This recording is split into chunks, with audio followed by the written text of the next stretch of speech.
Assalamualaikum warahmatullahi wabarakatuh. Perkenalkan, nama saya Nur Solihah dengan NPM 216320101, Prodi Administrasi Publik semester 7. Di sini, dalam mata kuliah Manajemen BUMN, saya akan menganalisis sebuah kasus, yaitu terkait tentang pembahasan KKN atau korupsi, kolusi, dan nepotisme. Baik, di sini saya akan langsung menganalisis kasus yang berjudul Tangkap Tangan Suap Proyek di Kalimantan Selatan, KPK tetapkan 7 tersangka.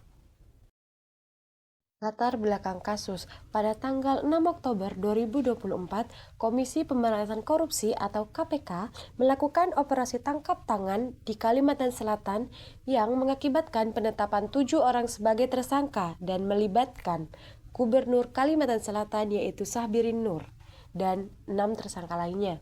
Kasus ini berfokus pada dugaan suap dalam pengadaan barang dan jasa di Dinas Pekerjaan Umum dan Penataan Ruang PUPR, Pemprov Kalimantan Selatan. Next, ada rincian kasus. Pertama, uang suap. KPK menemukan uang tunai senilai 12 miliar dan 500 US dollar dari para tersangka. Uang tersebut diduga merupakan bagian dari fee 5% untuk proyek-proyek tertentu, termasuk pembangunan lapangan sepak bola dan kolam renang. Kedua, rekayasa proyek.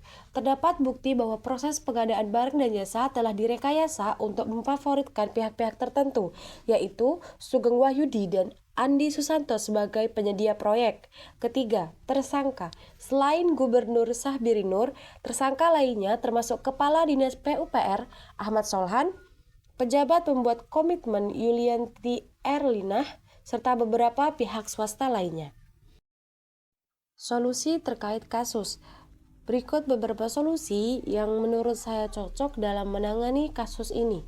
Yang pertama, ada peningkatan pengawasan transparansi. Kedua, memperkuat mekanisme pengawasan dalam proses pengadaan barang dan jasa untuk mencegah praktik korupsi. Tiga, menetapkan sistem transparansi yang lebih baik dalam pelaporan anggaran dan penggunaan dana publik. Keempat, pendidikan anti korupsi. Kelima, pengadaan program pendidikan dan pelatihan bagi pejabat publik mengenai etika pemerintahan dan bahaya korupsi. Keenam, melibatkan masyarakat dalam pengawasan proyek pemerintah untuk meningkatkan akuntabilitas.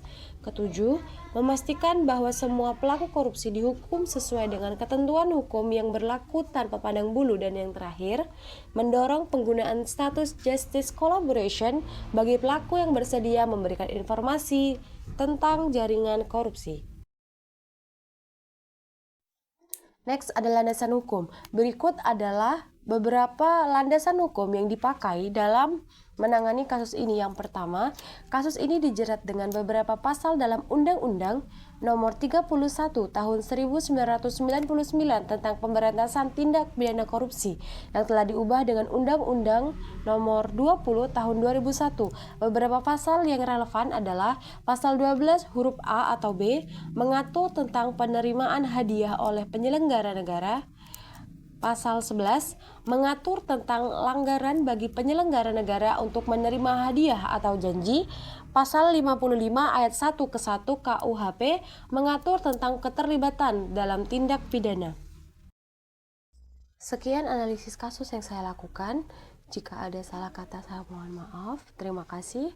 Wassalamualaikum warahmatullahi wabarakatuh.